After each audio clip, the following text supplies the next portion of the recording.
gentlemen, incredible debate and discourse today on international maritime collaboration, and especially with India's formidable friends, our neighbors, together now. Some background: the Indian Peninsula straddles some of the most critical sea lines of communication in the Indian subcontinent. A great deal of global trade travels along this route, and almost 90% are through maritime. I'm only talking about India, but all friendly neighbors, including Sri Lanka and Bangladesh, with the distinguished panelists are here from these countries. Need no explanation. COVID-19 has indeed changed the world, the geopolitical and economics discourse, and the biggest shift has happened in maritime domain for the reason very clear: economic. The life of people and the nation depend on it. Time has come to realize the potential and forge partnership among us, the neighbors, that must not be limited to bilateral exercises and joint offshore patrolling and maritime cooperation. Defense industry collaboration with regard to maritime platforms, equipment, services then can be jointly developed is a need of time. And also time has come to seize such opportunity, no matter how big and small, for each participating country, all of us to develop a niche capability and adequate capacity for sustainable maritime enterprises. No one can do it but together to develop blue economy and industry for impact on the maritime sector. So time has come to debate far beyond the strategic domain of the vast expanse of Indo-Ocean region, but act on it now with international partners together. Ladies and gentlemen, today BW Businessworld and SAMDeS, Society for Aerospace, Maritime and Defense Studies, India's leading national think tank, will raise such issue in the webinar. Never had such galaxy of stars, Chief of Defense Forces from India and foreign countries to debate on this. My honor to introduce. I'll start with Admiral Ravindra Singh, and his last name, of course, I'll pronounce with all the precaution, Wijegunaratne. Admiral Ravindra was a former Chief of Defense Staff of Sri Lanka Armed Forces, highest position of Sri Lankan military. He is a recipient of Best International Midshipman Award in prestigious Britannia Royal Navy College. His contribution to the Sri Lankan Navy and the country was immense, especially during the conflict time against the terrorist group LTTE. He was the commander of Sri Lankan Navy for 2 years and 2 months and Chief of Defense Staff for 2 years and 6 months. He is also recipient of Virodhara Vibhushanaya, the highest gallantry medal in Sri Lanka for exceptional gallantry and valor in non-military nature, and 3 more gallantry awards. He is the founder of Sri Lankan Navy Special Boat Squadron, the Naval Commando Unit 1993, and also the commander of Navy. He raised Sri Lankan Navy Marines with support of US Marine. Next, our own Indian Chief of Naval Staff, a former Chief of Naval Staff, distinguished Admiral R.K. Dhowan, is a former Chief of Naval Staff, also the Chairman, National Maritime Foundation. He is the Chairman of SAMDeS, the think tank which have collaborated with. Admiral staff assignments include key posts including Deputy Chief of Naval Staff, Assistant Chief of Naval Staff Policy and Plans at the headquarters in New Delhi, and Commandant of National Defense Academy. Next, I would like to introduce you Admiral Nizamuddin Ahmed. Mohammad Nizamuddin Ahmed is a former Chief of Naval Staff of Bangladesh. He previously served as a Director of Coast Guard Operation and Commander of Chittagong Naval Command. He had the proud privilege of commanding all the 3 ex-RN frigates. He also commanded various bases and subsequently took over the command of biggest area for Bangladesh Navy at Chittagong. He served more than 2 years as an area commander and earned the commendation from the Chief of Naval Staff. Next, Commodore Samaddar is, of course, for me, is the most prominent and objective voices who fights for indigenous capability in defense in India. He is also the Secretary of SAMDeS, which we have collaborated. And last but not the least, our Chairman Annurag Batra is the Businessworld Chief Editor. He's a leading media entrepreneur of India and a very keen observer of defense and national security. So panelists, I welcome you all. And I'll start my debate. I request Admiral R.K. Dhowan to open the remark by asking, sir, post-COVID-19 has changed the maritime paradigm and calls for greater international maritime collaboration in the Indian Ocean region. Give your perspective on the maritime security now and need for much closer and greater international cooperation. Why do you think it is so important now at the moment? To Admiral R.K. Dhowan, please.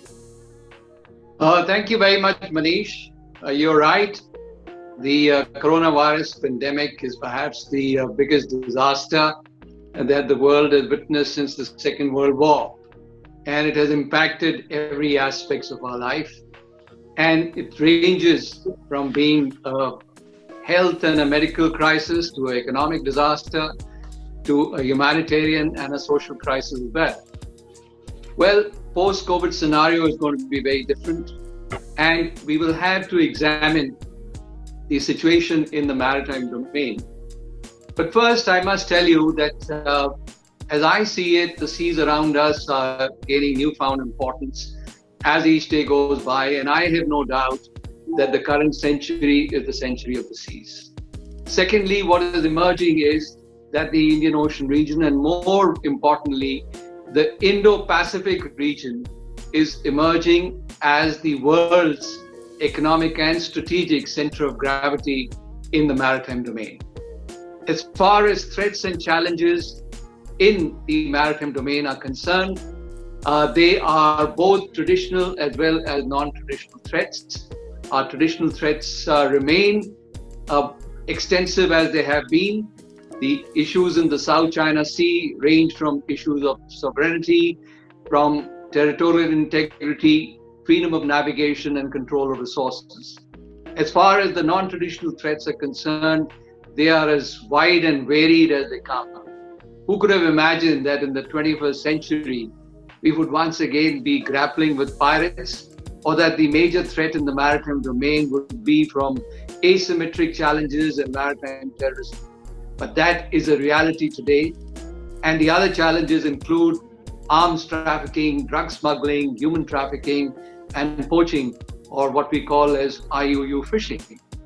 Another challenge is that indiscriminate pollution of the seas has resulted in a detrimental impact of climate change on the oceans. And today, we find that the Indian Ocean region, we have a large percentage of extreme climate conditions turning into natural disasters. And our navies and coast guards have to be ready to provide humanitarian assistance and disaster relief. The instabilities and turbulences that we see on land in the Indo-Pacific region have a potential to spill over into the maritime domain, and the situation can best be described as fragile. Consequently, over about 120 warships from over 20 navies are deployed in the Indian Ocean region to safeguard their maritime interests. Another unique feature of the Indian Ocean is that 80% of the oil and trade that emanates in the Indian Ocean region is extra-regional in nature. This implies that if we have any impediment to the free flow of oil or trade, it would have a detrimental impact not just on the economies of the region, but the global economies as well. Therefore, safety, stability, and security on the waters of the Indo-Pacific is of paramount importance. And I see that the networking between the navies and the maritime partnerships in the countries of the region is going to increase in the coming years. And that is the scenario I see in the post-COVID environment, where we will have these threats and challenges in the maritime domain. At the same time, navies and maritime nations will have to cooperate together and to provide a synergy of cooperation, because we must remember that in the maritime domain, there is a major threat that nearly 50% of the Earth's surface is covered by what we call as ice seas. And there is not a single internationally binding treaty for governance of areas beyond national jurisdiction. So we will also have to look at something we call as a common international order, which will need to be something that the countries of the region will have to work on, a rules-based international order. So that is my setting for a post-COVID environment in the Indo-Pacific region in the coming years. Thank you for the opening remarks, Admiral Dhowan. I'll come back to Admiral Ravindra. Sri Lanka is predominantly a maritime nation, You have been a chief of defense staff alongside the chief of naval forces. Things have changed, as Admiral Dhowan has explained, especially in the maritime domain. Could you talk about perspective from the Sri Lanka and also the need to collaborate strongly with international partners, with India, especially in the region? I would like to have your perspective and have a broad remarks to begin with, sir, to Admiral Ravindra. It is always better to be with the other admirals in company. Welcome to Admiral Dhowan and Admiral Ahmed, my good friend, and other panelists. Manish, as you very rightly said, Sri Lanka is in a very important location in the Indian Ocean. So if you see where that we stand, that lot of people say that Sri Lanka is a permanent aircraft carrier in the Indian Ocean. You see the Admiral Harris, who was the US Indo-Pacific commander some time back. When he came for the World Dialogue, he said Sri Lanka is important for three things. That is location, location, location. The Indian Ocean location where that we are sitting is very important. The main shipping lane, east to west, just running few kilometers away from our coast. And every day, thousands of ships pass, especially the tankers. The empty tankers coming from China, Japan and Korea, going towards Gulf, and fully laden tankers going back, carrying this fuel which is required for these countries. At the same time, if you see the neighbors to Sri Lanka, our eastern neighbor is Andaman and Nicobar Islands, 530 kilometers, nautical miles away. And on the west, because it is again Maldives, which is also more than 500 nautical miles away. But just 24 nautical miles north of us is the Great India. And if you see south of Sri Lanka, there are no landmarks up to Antarctica. So our action and our development in the country greatly depend on the relationship that we have with India. And as you know that the Sri Lanka Navy and the Indian Navy has very close relation. Our relationship goes for years, and most of our officers and sailors train in India. So I think that for the development of our country, India plays a major role. And then again, Sri Lankan Navy, if I say, is a small navy. We have only the surface capabilities. We don't have underwater capabilities, we don't have air capabilities. And again, if I talk about the harbors in Sri Lanka, that is also very important to India because Colombo Harbour has almost 20 meters draft, ships can come alongside, and today's world largest container carriers, that is triple ships, which are carrying more than 18,000 containers, which are more than 200 meters in length, can come alongside, and they can unload their cargo. And almost India's 70% of container transshipment is happening through Colombo. So, with all these points, then I think that we have to have more collaboration with India and for our people. At the same time, if you see the shipbuilding and other capabilities, Sri Lanka is a country which bought from India the largest warship which was produced by India for a foreign country. SLNS Savirurala, offshore petrol vessel, 105 meters in length and 2,300 tons in TRT, was purchased from Goa shipyard. At the same time, the India has purchased recently one of our companies, which is called Solar Marine Lanka Limited. we produce 80 fast interceptor boats for Indian government. And it's almost 3 billion rupee deal. And so our capabilities in shipbuilding is mainly on the small craft. The simple reason is that we have a lot of experience in using these fast attack crafts during our conflict time. And the Colombo dockyard and these companies can always produce a good fast attack craft to the world. So I think that for the future of our country, we have to depend a lot from the Indian economy, which is rising. Thank you. To Admiral Nizam, very interesting, I think. You have seen the full depth of Bangladesh economic growth and how the maritime has played such an important role in the Bangladesh. You know, its example, it's all talked about. You have been also commanded one of the key area where commercial activity takes place in Bangladesh. I would like to know your perspective, you know, the need for maritime international collaboration among us, and how you think it's important and what can we do now. Thank you very much.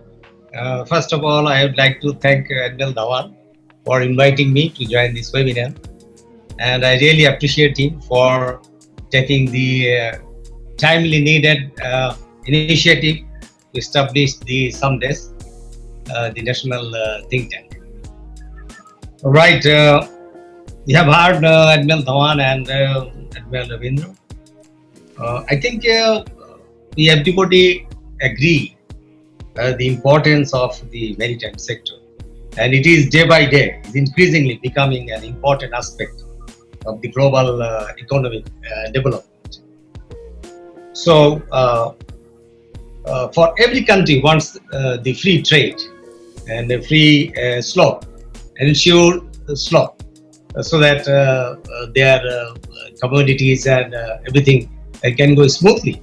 The energy can be ensured, 100%. So there is a need of protection and security in the Indian Ocean. The countries around us, around the Indian Ocean, all of us want that this area should be peaceful. No conflict should be there, so that we can enjoy the advantage of the sea. So I agree with Admiral Dhowan's remark that yes, there are traditional and non-traditional threats, and we have to address that. And it is not possible for a single country to address this threat.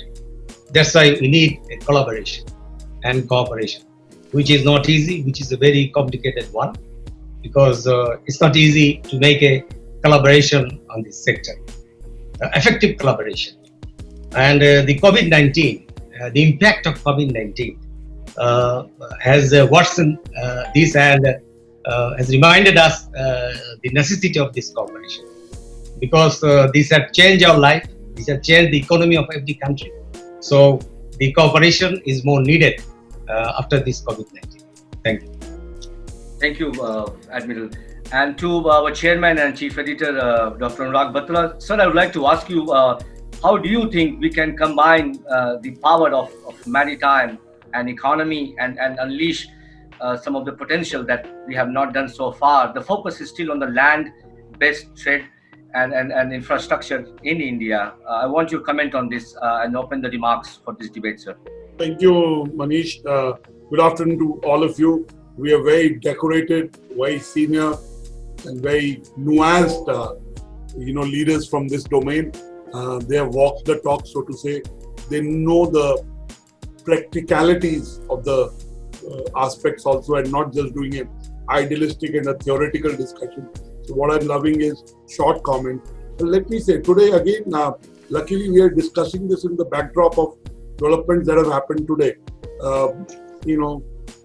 There is efforts on to make sure that the supply chain that China has so much foot into, it's the manufacturing hub of the world, not just for this continent.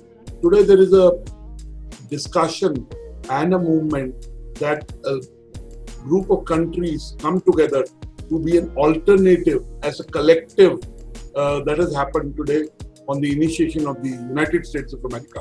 So that's one aspect. Now, if that's happening, we have a vast coastal line, which makes us very unique. And there are, at the end of the day, trade is essentially a function of collaboration. We know that.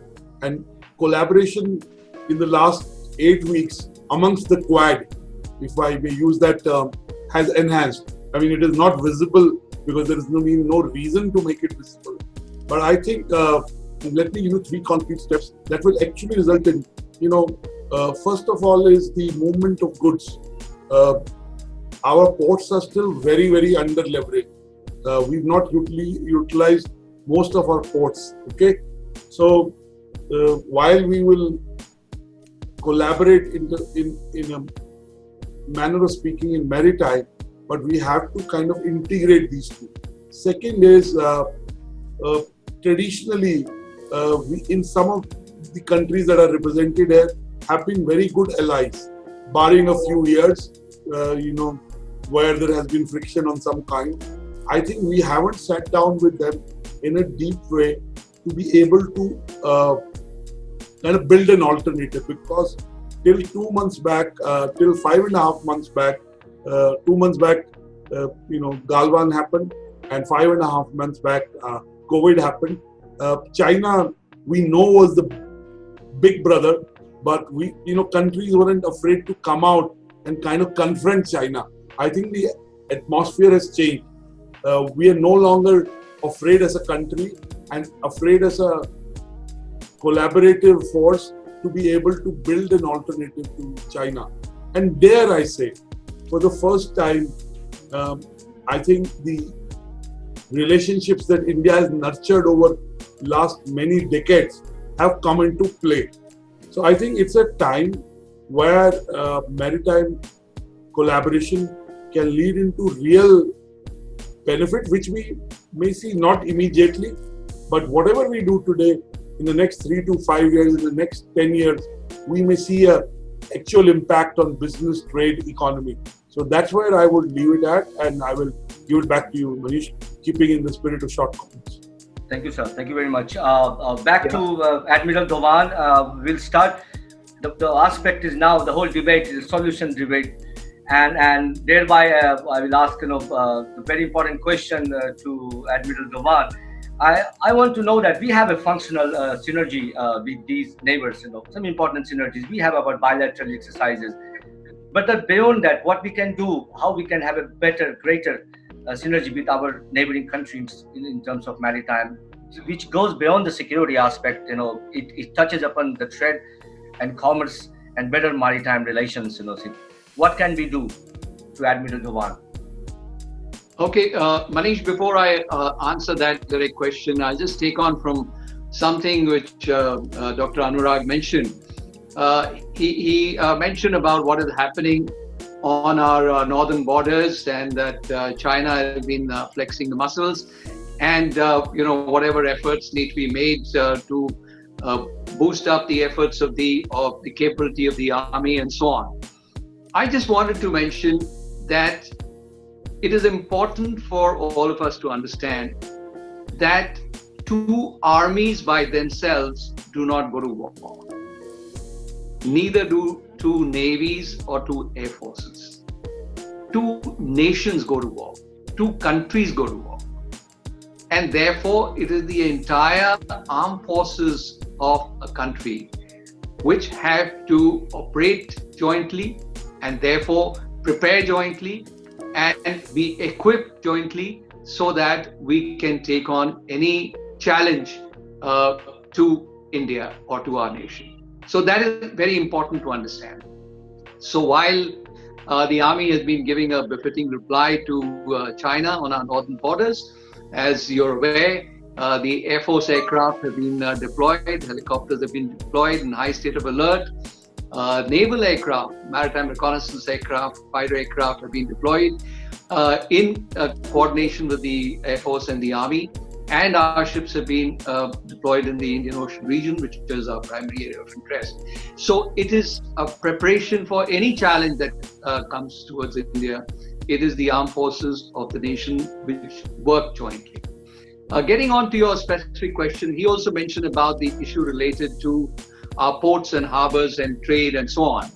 Well, as you're aware, the government has its flagship project, which has been launched, which is called the Sagarmala project, which is a port-led development initiative based on 4 pillars of port modernization, connectivity, port-led industrialization, and coastal community development.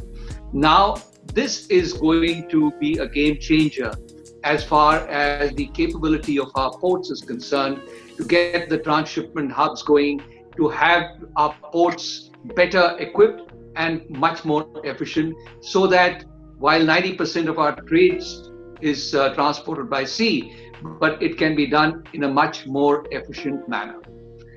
With regard to the issue related to our neighboring countries, India is a maritime nation, and we have our maritime neighbors, and 2 of them are represented in this panel itself. I would like to say that with regards to the cooperation, the Navy and the government have made a lot of efforts to see that there is an extensive maritime cooperation program with all our littoral neighbors. Particularly, of course, with Sri Lanka, we have not just Navy to Navy cooperation, we have efforts in the entire maritime domain. Similarly, with regards to Bangladesh, we also have an MOU on just harnessing the blue economy.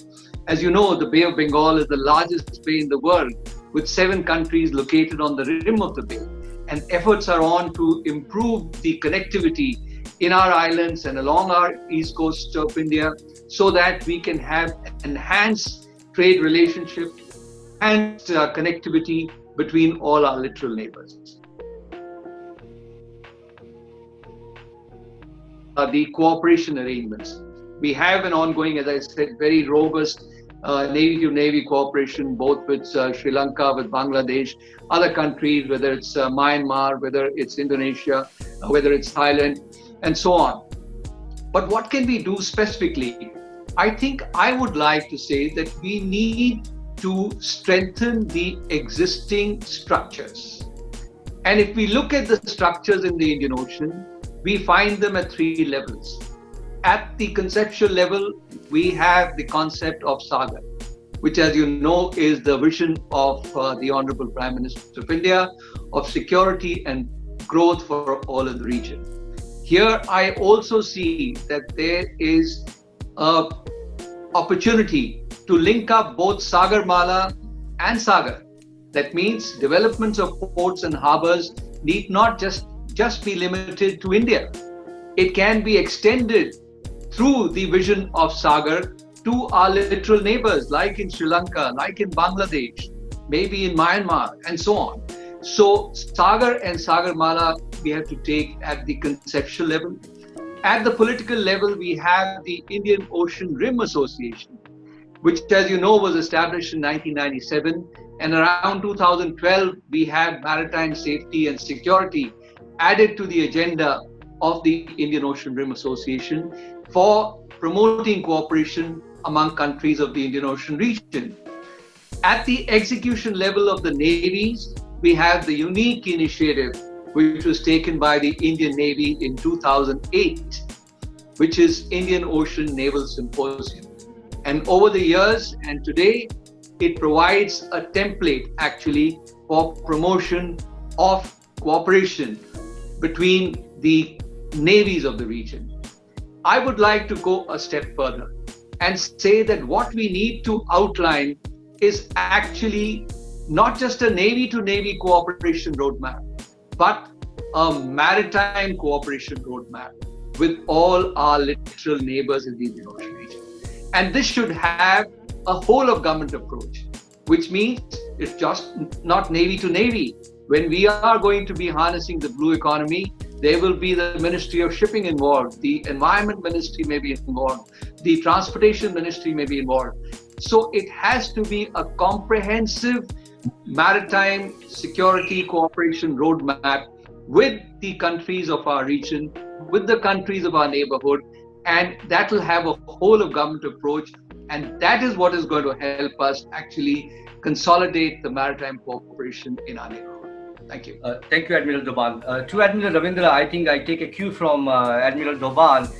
India has some grand, ambitious maritime plan, which is like Sagar, I'm sure, which has a far-reaching impact in the future.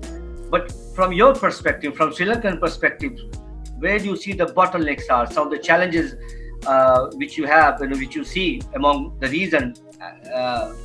If those challenges can overcome, we can have a better trade and maritime relations with each other, and that could contribute to the blue economy. Could you talk about such aspect, Admiral Ravindra, please? The development of harbour, I think, is a very important thing that will start very soon. The simple reason is that the transportation by sea, or is the cheapest means of transportation. And if there is any trade which is happening, then we should be able to move from one country to other without any delay. So for that, sea transportation is very important. Now, India has a unique capability of using the coastal ships, which that can reduce the burden on the transportation of goods by the road. So in coastal shipping, the small harbors are bigger. And then for the international shipping, is the bigger harbor. Now, it is surprising for me sometimes that, especially on the western coast of India, there is not a single harbor which can take a very big container carrier, that is 18,000 of containers, which can enter on. So this is one of the main priorities that the Indian government has. To Admiral Nizam, I'm taking the same question to you. What is lacking, among the regional stakeholders in building a strong regional bloc for maritime security as well as trade? I would like to answer you on this question, and then we'll come back to Admiral Ravindra once we get the clarity. So, to Admiral Nizam, please, could you comment? Thank you very much. This is a very, I must say, that important question. Thank you. But the answer is very complicated, I must say. We should be very frank that we have seen a lot of regional forums, a lot of associations like SARC, BIMSTEC, IOR, ICN, and other many forums. But if you ask that how much effective is are the associations, then I think the question is a big question. And in fact, frankly speaking, that not much effective they are. So I think there is a problem of having trust on each other. Maybe, I don't know.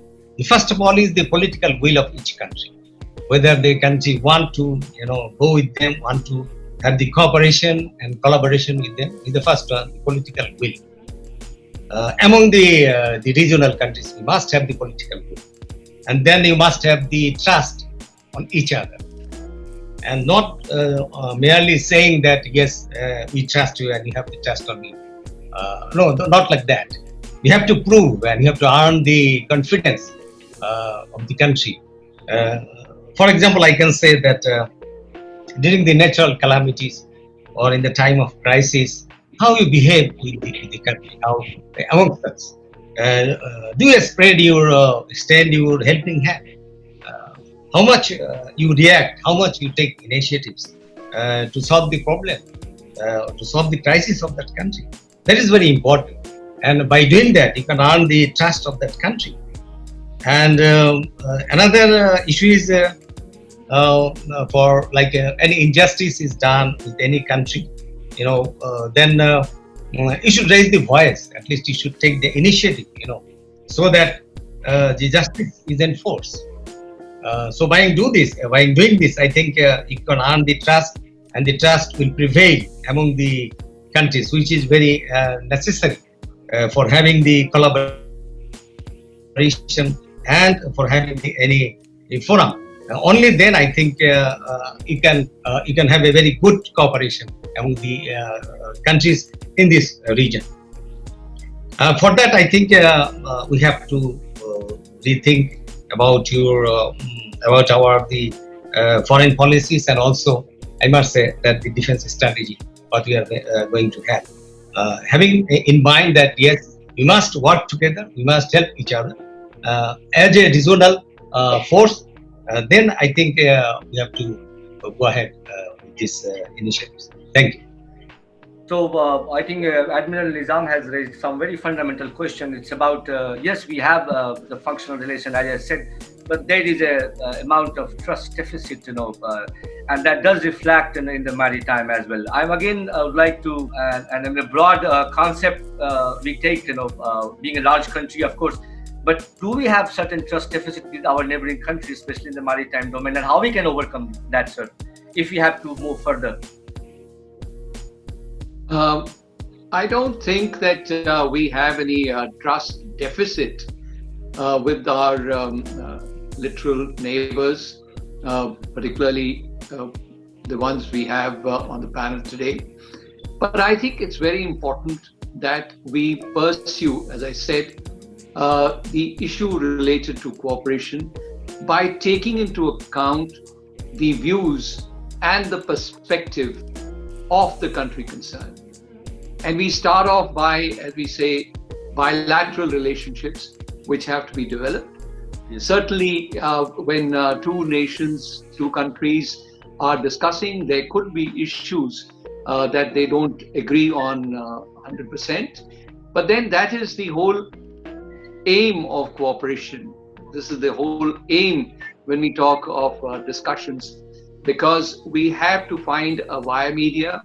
We have to find areas of convergence first, where we converge and our thought process converges, and so that what we are doing is entering into collaboration or cooperative arrangements which are mutually beneficial. It is not intended that we have cooperation arrangements which are tilted in favor of one side or the other.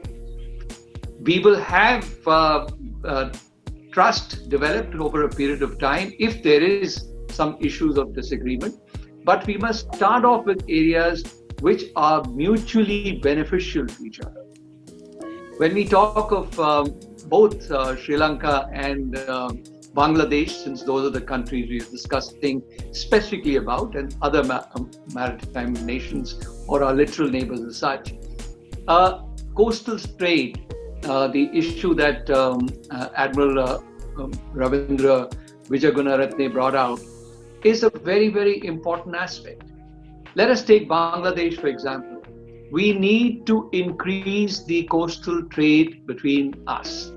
And that is as far, since we have contiguous areas or sea areas, and we share the waters of over 50 rivers between India and Bangladesh, there is a lot of the internal trade which happens, and that is something also which needs to be taken into account.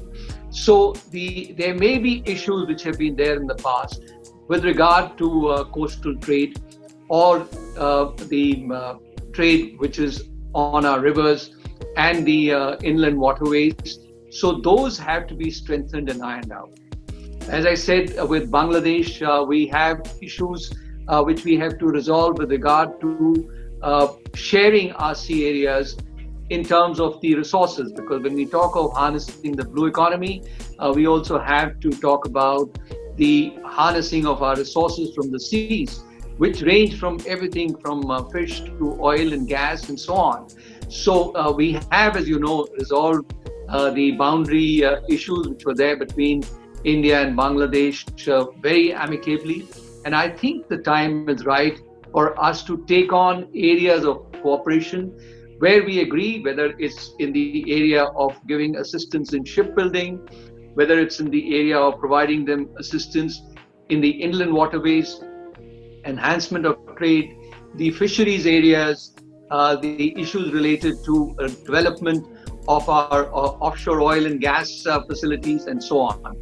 Similarly, with Sri Lanka, there are a host of activities that we are involved with.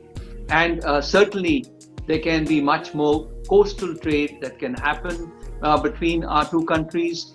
We always have the problem related to fishing areas between India and Sri Lanka, but those have to be discussed and talked about amicably.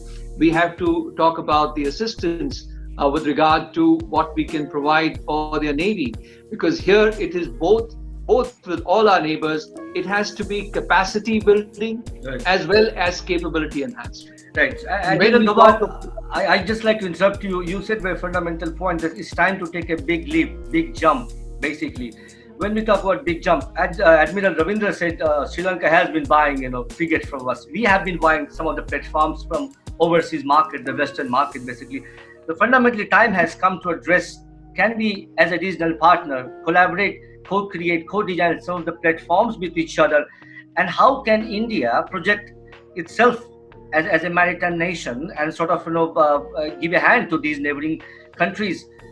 It is time to do something about it. How can we do that? What are the mechanisms we can do that? Yes, I think the mechanism has been outlined by none less than the Honorable Prime Minister of India when he has taken a very dynamic initiative of Atmanirbhar Bharat or Atmanirbharta, which is self-reliance.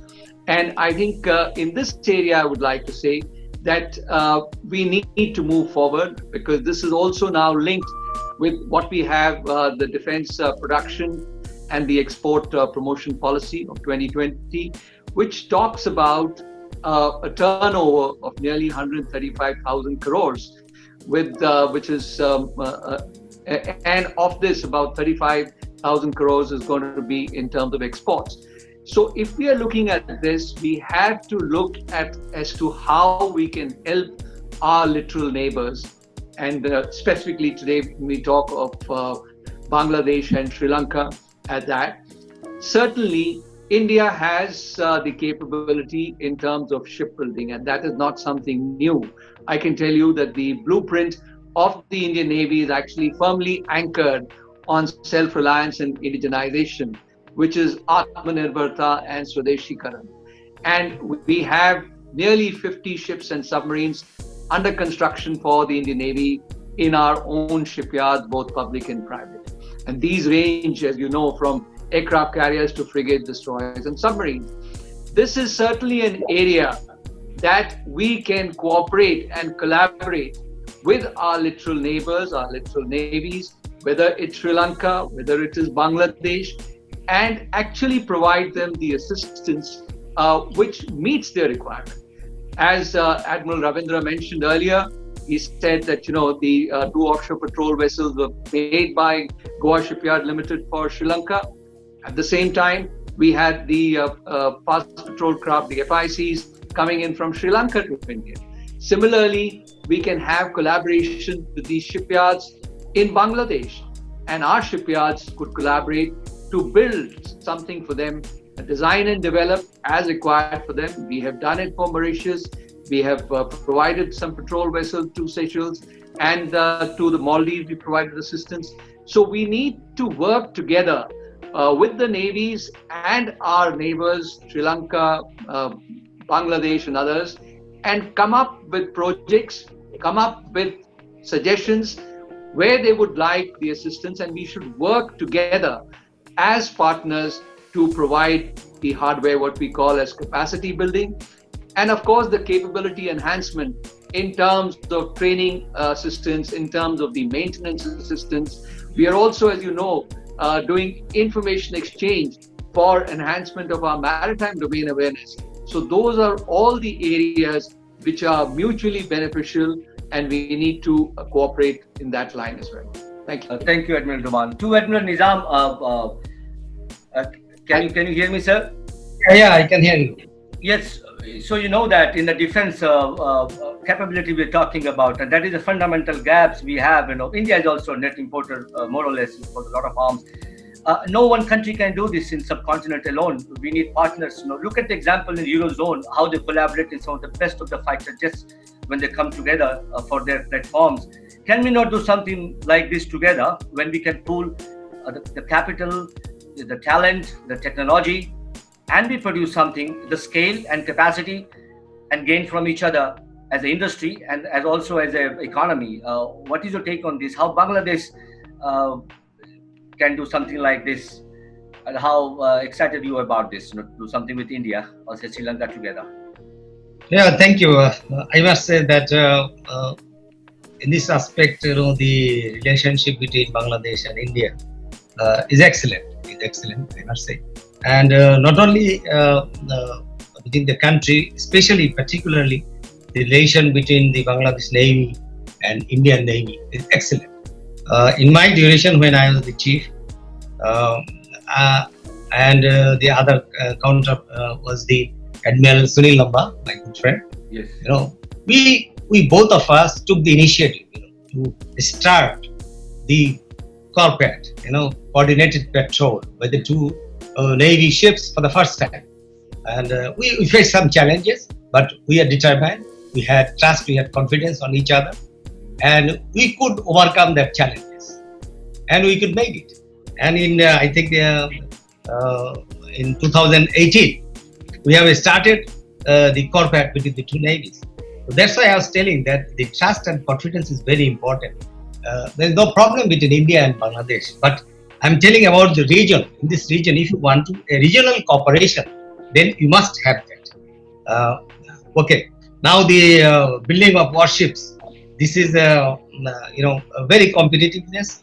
I must say that every country wants good warships, good naval ships, you know, to protect her water, to keep secure the sea lines of communication, and stop the IU fishing, piracy, and terrorism, etc.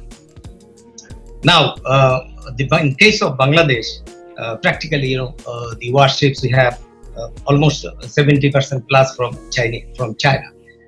So definitely, I think the ships can be built in cooperation with India, but you have to look after a few things like the price and the quality, because it is the competitive, always is competitive. So you have to take it into consideration that regarding the the shipyard is not a problem. You know, we have got three big shipyards, very good shipyards, and I have seen a very good shipyard in India. They can go on collaboration, and I took the initiative, you know, to make some mutual understanding between the shipyards so that we can go ahead. But these are the issues, you know, we have to look after the prices, especially at the quality, and also the other issues like, you know, the logistics supports and training, and also the financial deal is very important. You know. The price is very important, actually. So these are the things I think we can look after, and of course we can share the technology and know-how. India is much better than us. They can share with us, and Bangladesh may be benefited with their expertise and experience. There is a possibility. Thank you.